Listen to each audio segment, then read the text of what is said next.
que ça dure. Tout à fait. Ici, on est à Boulogne-Billancourt. Vous savez, dans les années 20-30, on appelait Biancoursk, parce qu'il y avait énormément de Russes qui travaillaient dans les usines Renault.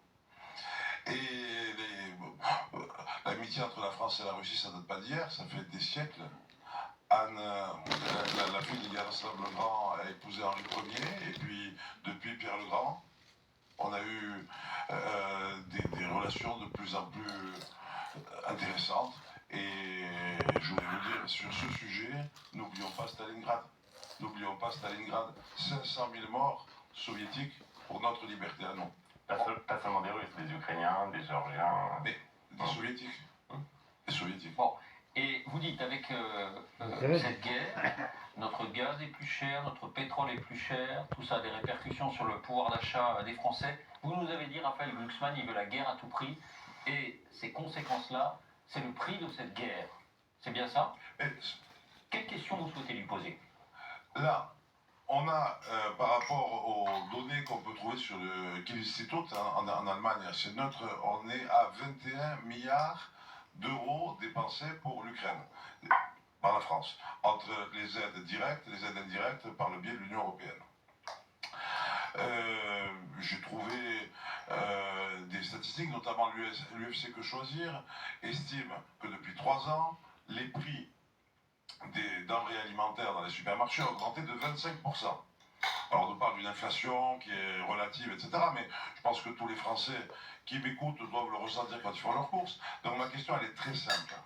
C'est là, si vous voulez augmenter les efforts de guerre, augmenter l'aide de l'Ukraine, est-ce que vous parlez dans l'intérêt des Français pour qu'ils vivent encore plus mal, que ça leur coûte encore plus cher pour une guerre qui finalement n'est pas la leur? Vous savez, monsieur, pourquoi on aide l'Ukraine?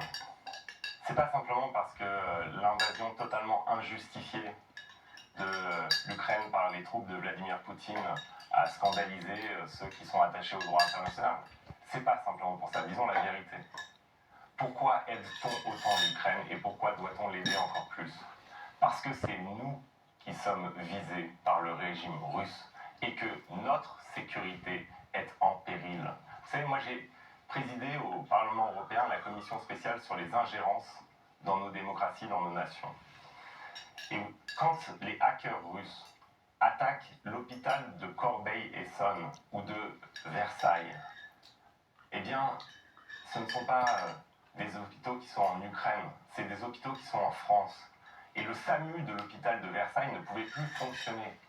Quand des agents contrôlés par Vladimir Poutine font des étoiles de David dans les murs de Paris pour créer une atmosphère de guerre civile. Putain, c'est là. C'est pas en Ukraine, c'est en France.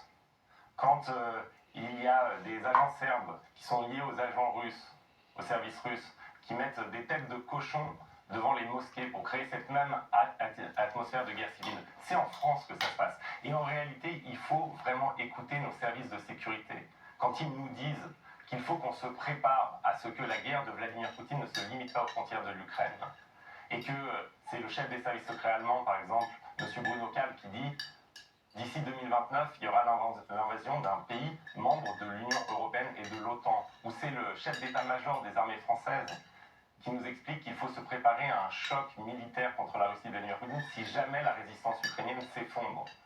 Ce régime russe, c'est pas le peuple russe. Ce régime russe, c'est pas la Russie dans son histoire, c'est pas sa littérature, c'est pas sa culture. Mais ce régime russe-là, depuis des années et des années, nous livre une guerre qu'on appelle hybride. Alors, et nous cible